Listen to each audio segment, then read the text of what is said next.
और आप मेरे साथ देख रहे हैं the new Bharat. The new Bharat की तरफ से हम उम्मीद करते हैं आप जहां भी हैं स्वस्थ हैं, मस्त हैं और व्यस्त हैं। कल आदरणीय प्रोफेसर जितेंद्र श्रीवास्तव जी की व्यस्तता के कारण हमारा कार्यक्रम कल की बजाय आज हम रविवार को कर रहे हैं। आपका अपना कार्यक्रम टीएनबी किताब शनिवार की प्रोफेसर जितेंद्र श्रीवास्तव जी के साथ, और हमारे साथ प्रोफेसर जितेंद्र जी उपस्थित हैं। सर, स्वागत है आपका। धन्यवाद रवि जी। और सर के स्वागत के साथ हम स्वागत करते हैं हमारे उन दर्शकों का जो हमारे साथ अभी जुड़े हैं और जो बाद में इस कार्यक्रम को देखेंगे।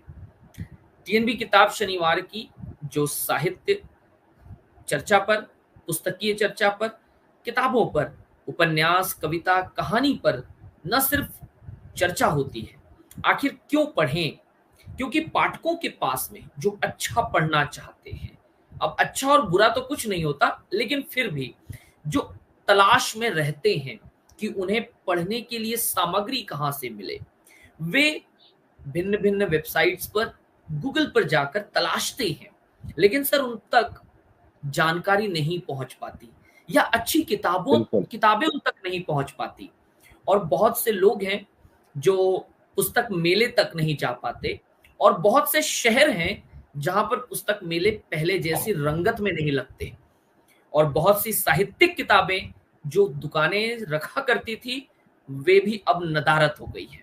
तो ऐसी स्थिति में हमारा आज का यह कार्यक्रम प्रासंगिक हो जाता है, और हमारे साथ आज फिर से एक बार पुनः जितेंद्र जी उपस्थित हैं, और वे आज पुनः कविता संग्रह पर बात करने जा रहे हैं।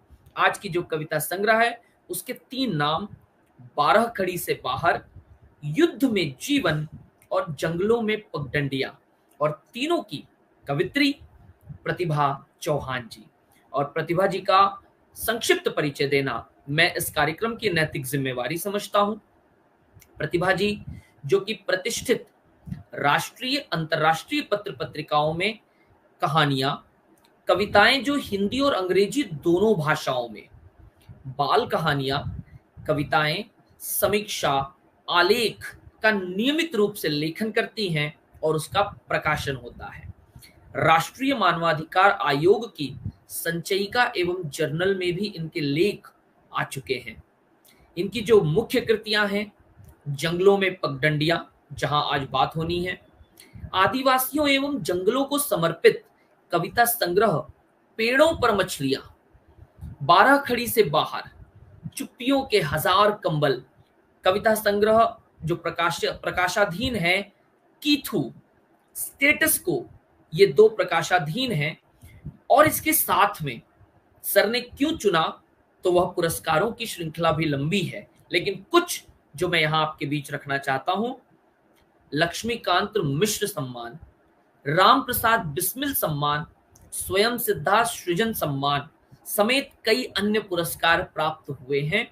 और जहां तक जो सूचना मेरे पास है उस आधार पर आप अपर जिला न्यायाधीश बिहार न्यायिक सेवा के अंतर्गत हैं। यदि कोई सुधार हुआ तो आदरणीय सर के पास हम चल ही रहे हैं। सर, एक ऐसे अनुभव के साथ जिसकी विविधताएं हर बार के कार्यक्रम की तरह आज भी जंगलों में पगडंडियां, पेड़ों पर मछलियां, 12 खड़ी से बाहर, युद्ध में जीवन, सभी का जीवन एक युद्ध की तरह होता है, लेकिन कविता में जब बात आ जाएगी तो यकीनन कुछ नवीनता होगी।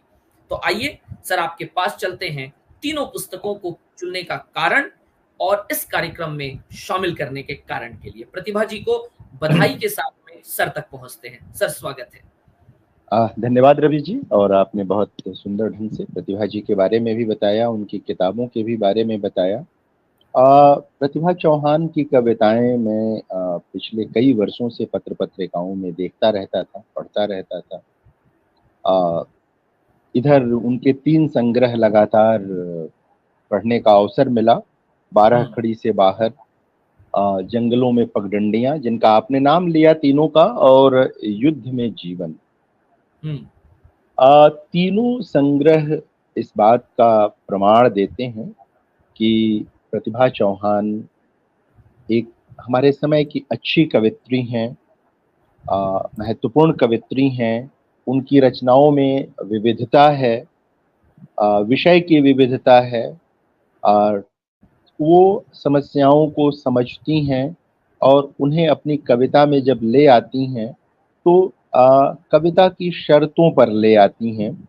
यानी कि ऐसा नहीं है कि सिर्फ कुछ लिखने के लिए लिख देना है, इस ढंग से हम्म। वो कर रही हों।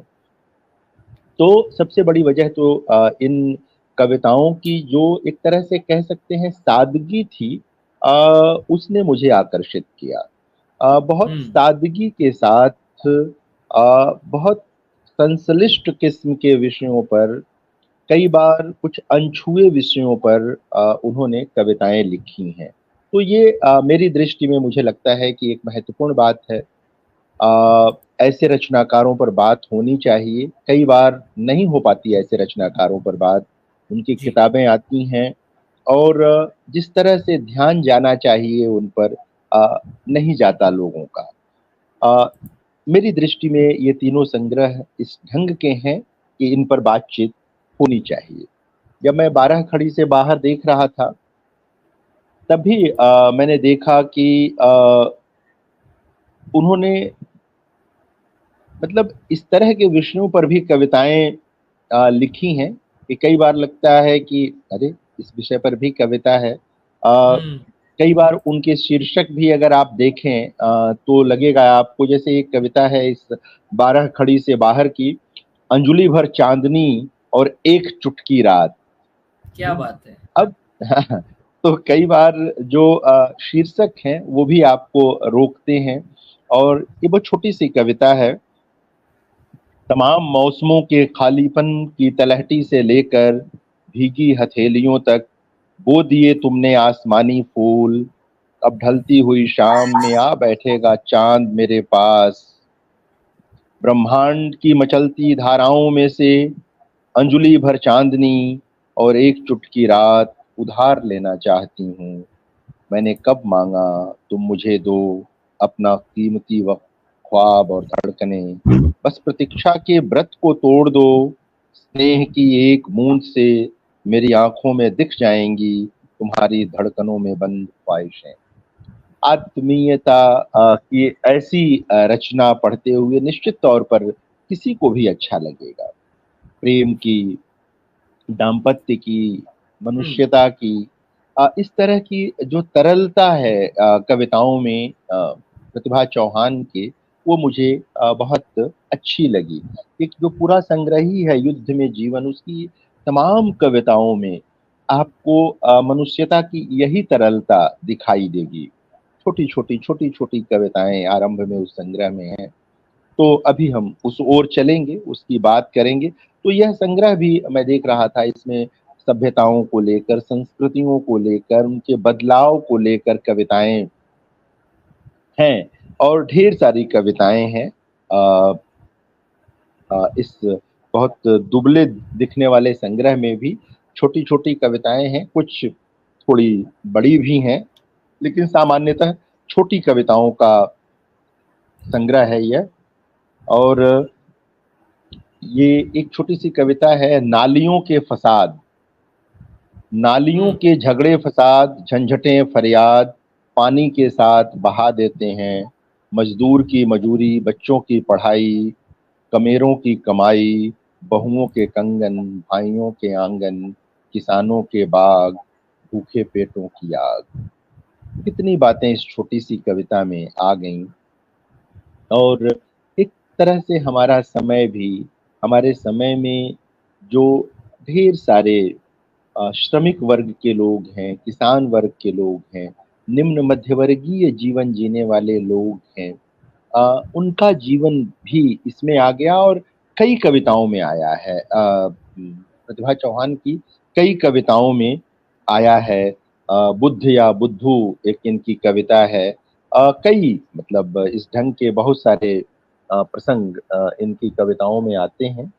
ये जो संग्रह जंगलों में पगडंडियां है, हम्म। ये संग्रह, ये संग्रह, इस संग्रह में जाहिर है कि 12 खड़ी वाला जो संग्रह है उससे हम्म।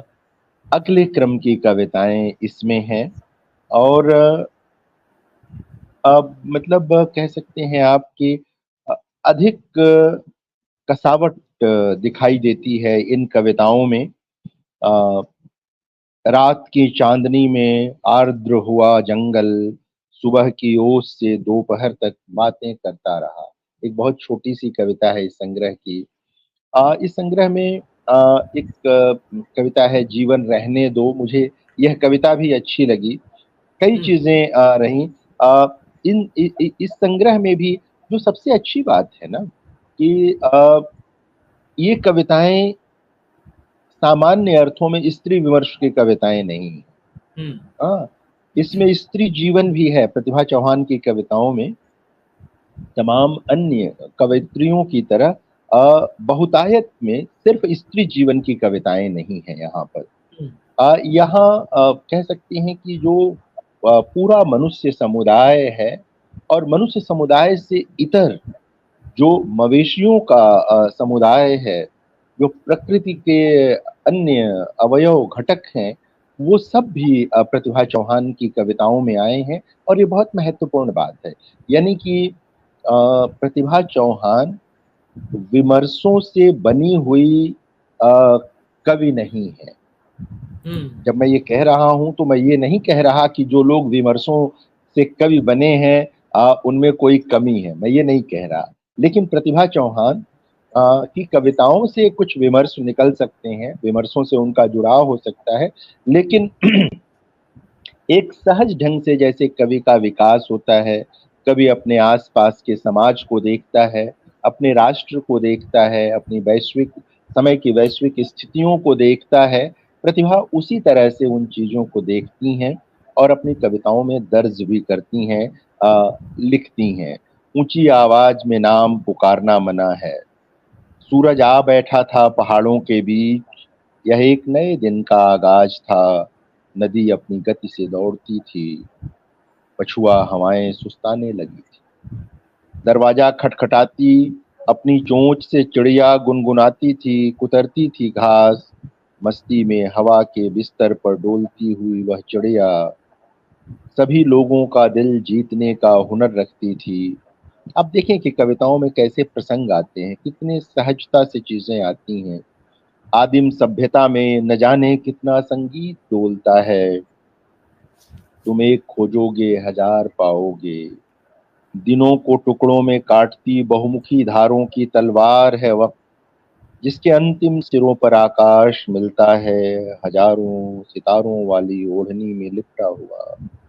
बेशक तुम सीख लो पृथ्वी की गति को अनसुना करना, उसमें भी एक अद्भुत संगीत बजता है। चलो हम धरती के चप्पे चप्पे पर फैले हुए प्रेम को ढूंढते हैं, हम्म। तुम नफरतों की तुम नफरतों की दीवार को ढहाते जाना, मैं पग पग बोऊंगी प्रेम के बीच। कभी यही तो करता है, चारों तरफ जब हम्म। नफरत फैली हो, कभी प्रेम के बीज ही बोता है, प्रेम की फसल ही वो आ, चाहता है कि चारों तरफ वही दिखे, वही लहलहाए।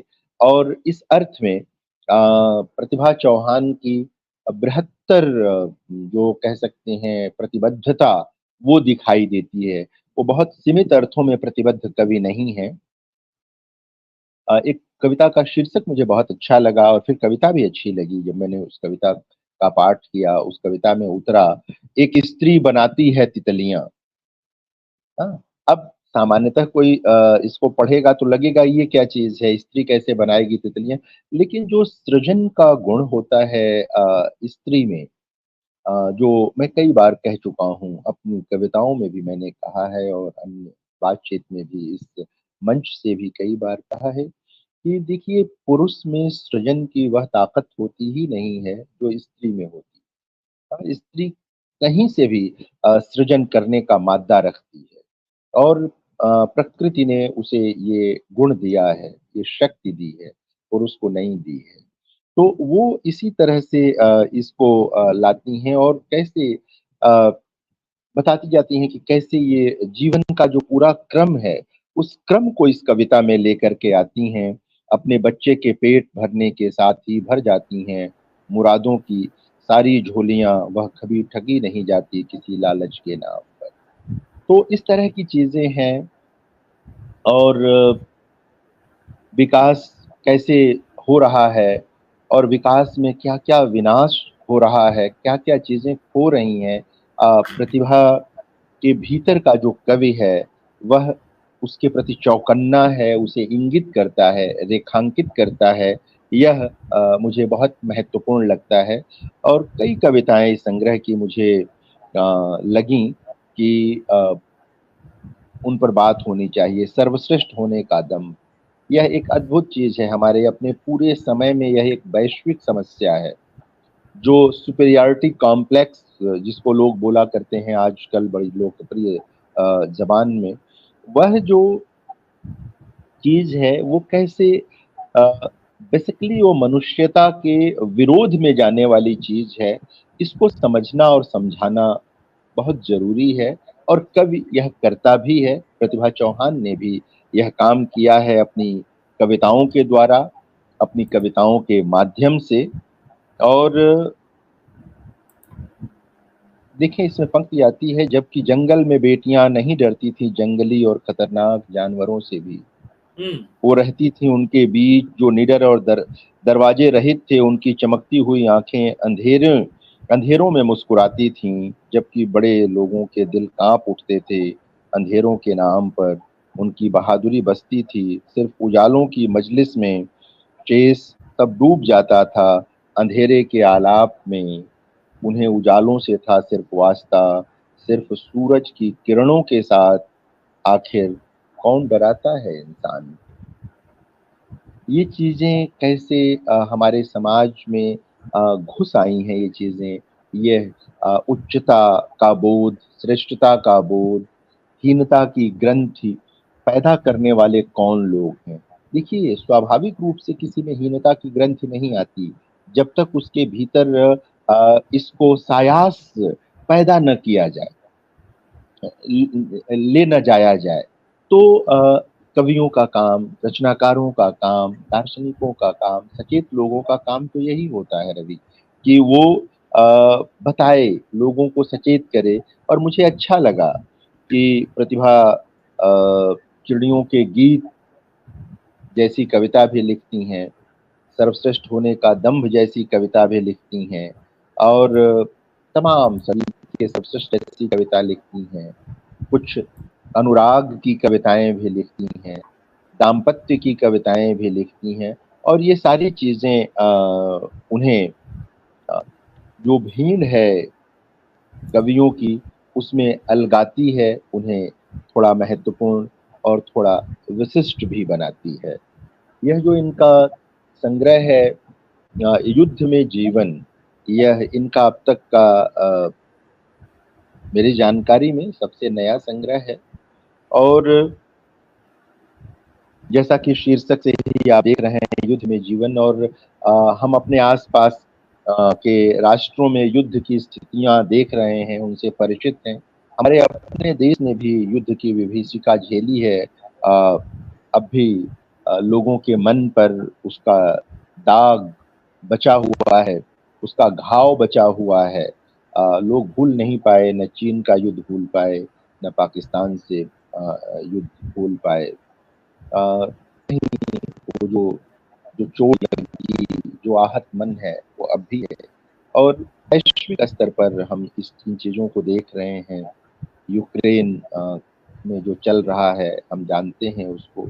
तो उन सब को ध्यान में रखते हुए बीत चुके युद्धों को भी, और चल रहे युद्धों को भी, और जिनकी संभावना है जिन युद्धों की, उन सबको अगर सामने रखेंगे, देखेंगे, तो लगेगा कि प्रतिभा चौहान ने कितनी अर्थपूर्ण कविताएं लिखी हैं, कितनी जरूरी कविताएं लिखी हैं। इस संग्रह की पहली ही कविता है, हृदय के पत्थर पर किसी गहरी खरोंच सा युद्ध जम चुका है दरारों के मध्य। परंतु रुको, ठहरो अभी, मैं बैठूंगा अमन की प्रतीक्षा में, एक नई हरी कोपल के दरार में उगने तक ढूंढते हुए युद्ध में जीवन। युद्ध में जीवन कहाँ होता है, लेकिन कवि यही करता है कि वहां भी वो जीवन की तलाश करता है। इसके बाद तो मनुष्यता बच जाए, इसके बाद जो समय हो, समाज हो, वो सब कुछ कैसे उसको और बचा लिया जाए, ज्यादा मनुष्यतर बना लिया जाए, यह एक बड़ी चीज है जो उसमें आनी चाहिए।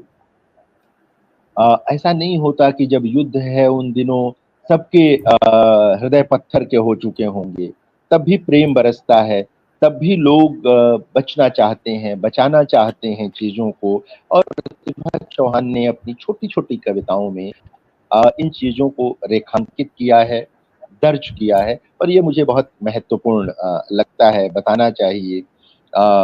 ये जैसे प्रेम अभी जीवित है, तथा कथित थोथे विजेताओं का खबरची बताता है, सरहद पर सब खत्म हो चुका है, पर उनका अध्ययन नहीं बताता कि प्रेम अभी भी जीवित है, जिंदगी में घुले हुए नमक की तरह।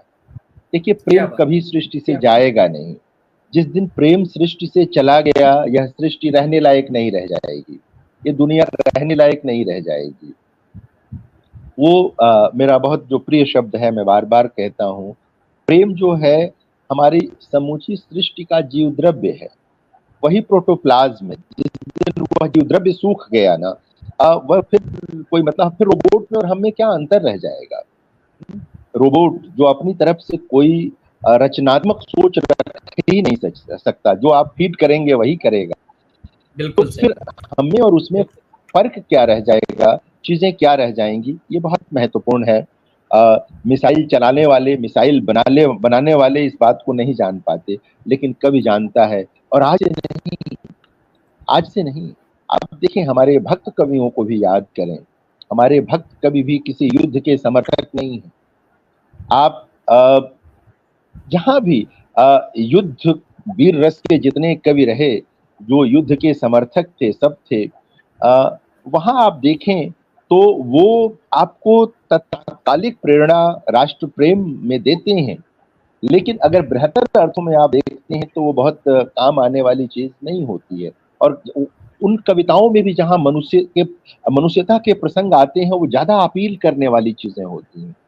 जहां हम जिनका बार बार जिक्र करते हैं, हम युद्ध की पुरानी घटनाओं में भी, रासो ग्रंथों को पढ़ते हुए भी ये सारी चीजें रहती हैं, तो याद रखने की चीज। और हम एक अब आधुनिक समय में हैं, और विमर्श की भाषा में कहें तो उत्तर आधुनिक समय में है। वहां पर तो हमें इस बात का ध्यान रखना ही चाहिए कि युद्ध अंततः मनुष्य, प्रथमतः भी और अंततः भी मनुष्य विरोधी गतिविधि है। और प्रतिभा चौहान की कविताएं इस बात को दर्ज करती हैं। मुझे याद आते हैं श्रीकांत वर्मा, उनका पूरा जो महत्वपूर्ण और महान संग्रह है मगध, वह भी याद आता है। मैं कोई तुलना नहीं कर रहा मगध से प्रतिभा चौहान की कविताओं की, लेकिन परंपरा ऐसे ही बनती है।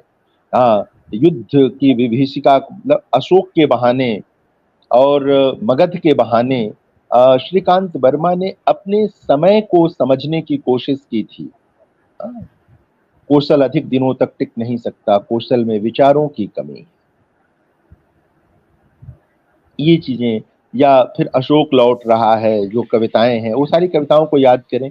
और उसी क्रम में जब प्रतिभा चौहान की इन कविताओं को आप पढ़ें और देखें, तो आपको लगेगा कि ये कविताएं जैसे श्रीकांत वर्मा की के उसी मानस का विस्तार करती हैं, उसको आगे बढ़ाती हैं कि कैसे मनुष्यता को बचाया जाए, कैसे विचारों को बचाया जाए, कैसे असहमति का सम्मान किया जाए, क्योंकि असहमति के बिना विकास संभव नहीं है। असहमति अनिवार्य है विकास के लिए। तो उन चीजों को जीवित, एक कविता है जीवित बने रहने की कामना, बहुत मार्मिक कविता है। आपने अफगानिस्तान को याद करिएगा, एक खबर बहुत चली थी कि एक स्त्री ने जो सैनिक थे उन तरफ अपनी बच्ची को या बच्चे को बढ़ा दिया था, और बाद में उसकी खोज हो रही थी कि वो कहाँ गई बच्ची, क्योंकि उस समय उसका जीवन बच जाए बच्चे का, ये बहुत महत्वपूर्ण सवाल हो गया था।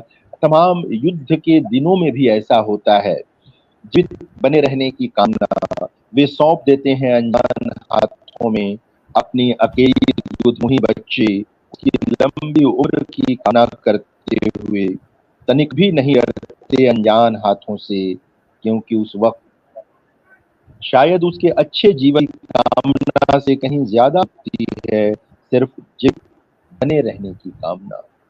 जो जीवित होगा उसे ही तो अच्छा या बुरा जीवन मिलेगा। जो जीवित ही नहीं बचेगा उसकी तो सारी संभावनाएं खत्म हो जाएंगी, और युद्ध सारी संभावनाएं खत्म करता है। इसलिए युद्ध का प्रतिरोध जरूरी है। युद्ध पर हर तरह का कह सकते हैं प्रतिबंध जरूरी है। इसलिए ये चीजें हैं। और आप सबको याद होगा प्रसंग कि मुक्तिबोध ने कहानी लिखी है उस प्रसंग पर कि जिस व्यक्ति ने हिरोशिमा पर, नागासाकी पर बम गिराया था, क्या उस टीम में शामिल था क्लॉड एथरली। उसने बाद में वो एक तरह से मतलब वो इतना विचलित था उस पूरी घटना से, सारी चीजों से, और उस पूरे विचलन को मुक्तिबोध ने अपनी उस महत्वपूर्ण कहानी में दर्ज किया है। तो उसमें शामिल होते हैं कई बार उनके भीतर की मनुष्यता भी मतलब एक तरह से उनको जीने नहीं देती, उनको विचलित कर देती है, विकल कर देती है। प्रतिभा इन बातों की पहचान करती हैं, ये महत्वपूर्ण चीज है। कवि को यही करना होता है। तमाम फैली बिखरी चीजों में उसे उन चीजों की पहचान करनी होती है जिसकी पहचान कोई और नहीं कर रहा है, जिसे कोई और नहीं देख रहा है, उसे देखना होगा। युद्ध के बाद क्या बचेगा, युद्ध करने वाले नहीं जानते, उन्हें सिर्फ अपनी विजय चाहिए। उन्हें जीतना है चाहे किसी भी हाल पर हो। मैं मगध को याद कर रहा था, श्रीकांत जी को। अब वो उसमें कविताओं में आता है कि पीछे पलट कर देखें तो सिर्फ खून ही खून है। सारी चीजें हैं। हम लोगों ने गायत्री बाला पंडा की कविताओं पर दया नदी और उन पर चर्चा की है इसी मंच पर। वहां पर भी जी। वो प्रसंग है, उसी युद्ध का प्रसंग है, कलिंग का प्रसंग है, सारी चीजें हैं। तो ये मुझे लगता है कि प्रतिभा चौहान की इन कविताओं को उस रूप में देखना चाहिए। इसके अलावा भी इस संग्रह में बहुत गहरे भावबोध की कविताएं हैं। जीवन के विविध प्रसंगों की कविताएं हैं। और एक कवि को यही करना चाहिए। एक रैखिक ढंग की कविता लिखने वाले कवि महत्वपूर्ण नहीं हो पाते। उनकी कुछ कविताएं भले ही लोग याद कर लें, लेकिन बहुत देर तक, बहुत दूर तक वो नहीं चलते। इस संग्रह की जो आखिरी कविता है, सही वक्त, मेरे मस्तिष्क की घड़ियों के कांटे पल दर पल बदलते हुए दूर हो रहे हैं रक्त रंजित सरहदों से एक मुकम्मल नीले समुद्र की ओर। जीवन जिधर है कभी उधर ही जाएगा, जीवन की संभावना जिधर है कभी उधर ही जाएगा, या जहां भी वो खड़ा होगा जीवन की संभावनाएं तलाशेगा, मनुष्यता की संभावनाएं तलाशेगा, संवेदनशीलता की संभावनाएं तलाशेगा, और हर प्रकार की मनुष्य विरोधी गतिविधियों का प्रत्याख्यान करेगा। प्रतिभा चौहान अपने इस संग्रह में भी और पूर्ववर्ती संग्रहों में भी इसी तरह का काम करती हैं। उनका एक और शीर्षक है ठीक इस आखिरी कविता से पहले का कि काई के लिबास में मखमली अटारियां थीं। इतना बढ़िया बिंब है, काई के लिबास में मखमली अटारियां थीं। तो इसी तरह से बहुत सारी इसमें चीजें हैं। मुझे लगता है कि जो हिंदी कविता के प्रेमी हैं उन सबको प्रतिभा चौहान की कविताएं जरूर पढ़नी चाहिए। औरतों का हंसना घर के लिए शुभ होता है, उनकी एक कविता का शीर्षक है। और वो एक मेरी दृष्टि में महत्वपूर्ण कवि हैं, अच्छी कवि हैं। और इनकी कविताएं जो कोई भी पढ़ेगा वो निराश नहीं होगा, उसे लगेगा कि वो 3 अच्छे संग्रहों से गुजरा है। जो भी मिले उसे पढ़ना चाहिए। तो मैं इन तीनों संग्रहों के लिए 12 खड़ी से बाहर, जंगलों में पगडंडियां और युद्ध में जीवन, इनके लिए प्रतिभा चौहान को बधाई देता हूँ, शुभकामनाएं देता हूँ, और उम्मीद करता हूँ कि आने वाले संग्रहों में वो ऐसी कविताएं लेकर आएंगी जिनसे हिंदी कविता की परिधि और घनत्व दोनों में परिवर्तन आएगा। बिल्कुल, बहुत धन्यवाद सर। आदरणीय प्रोफेसर जितेंद्र जी ने 12 खड़ी से बाहर, युद्ध में जीवन और जंगलों में पगडंडियां, कवित्री प्रतिभा चौहान जी की इन 3 पुस्तकों पर, कविता संग्रह पर आज चर्चा की। चर्चा के साथ में उन्होंने ये भी बताया कि आखिर इन कविताओं के भीतर क्या खास है। सर ने कुछ शब्दों का प्रयोग किया कि यह कविताएं अर्थपूर्ण कविताएं हैं और अनिवार्य, सर ने कहा जरूरी कविताएं हैं, जो श्रमिक किसान की, निम्न मध्य वर्ग की, जीवन जीने वालों की आवाज बनकर के उभरती है।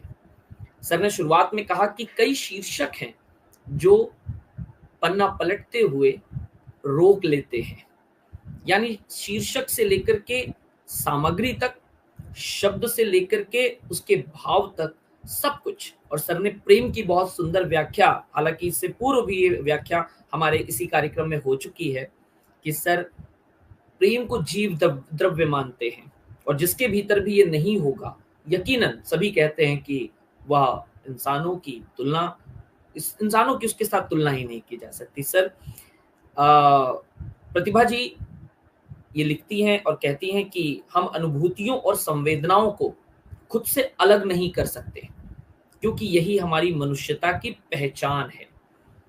प्रेम, त्याग, समर्पण, आशा, स्नेह, वो मनुष्यता का भाव एक लेखनी की सर्वोपरि ताकत है। और ये जितने उन्होंने ये शब्द लिखे या प्रयोग किए, ये सब कुछ आपने अपनी चर्चा में एक कविता से लेकर के आखिरी कविता तक, एक पुस्तक से लेकर के आखिरी पुस्तक तक शब्दशः आज चर्चा भी की, और क्यों सभी को पढ़ना चाहिए ये भी बताया। प्रतिभा जी भी इस कार्यक्रम को हमारे साथ सुन रही थी। मैं उन्हें द न्यू भारत की पटल हमारे दर्शकों की तरफ से हार्दिक बधाई देते हुए आज के इस कार्यक्रम से जुड़ने हेतु धन्यवाद ज्ञापित करता हूं। पहला धन्यवाद आदरणीय प्रोफेसर जितेंद्र जी को, जिनके सानिध्य में यह कार्यक्रम हो पा रहा है। सर देश के अनिवार्य कवि और आलोचक हैं, बावजूद उसके व्यस्तता के वे अपना समय देते हैं, इस कार्यक्रम को आप तक पहुंचाते हैं। तो सर के लिए जितना कहा जाए, जितने शब्द प्रयोग किए जाएं, वह कम है। सर बहुत धन्यवाद। धन्यवाद हमारे दर्शकों का जो हमारे साथ अभी इस कार्यक्रम में जुड़े हैं। प्रतिभा जी जुड़ी रही, प्रिया राज जी जुड़ी रहे, देवेंद्र कुमार, आयुष सिंघल, सत्येंद्र प्रसाद सिंह, जिन्होंने अपनी टिप्पणियों से इस कार्यक्रम को नवाजा, फिलहाल उनका हम धन्यवाद करते हैं, जो भविष्य में अपनी टिप्पणियों से इस कार्यक्रम को नवाजेंगे। और यदि कविता आप पढ़ते हैं और आपकी टिप्पणी आती है, तो हम सर तक और प्रतिभा जी तक वह टिप्पणी पहुंचाएंगे। फिलहाल के लिए इतना ही। मुलाकात होगी फिर अगले शनिवार को नई पुस्तक पर आदरणीय प्रोफेसर जितेंद्र जी के साथ। सर बहुत शुक्रिया, धन्यवाद, जय हिंद। जय हिंद।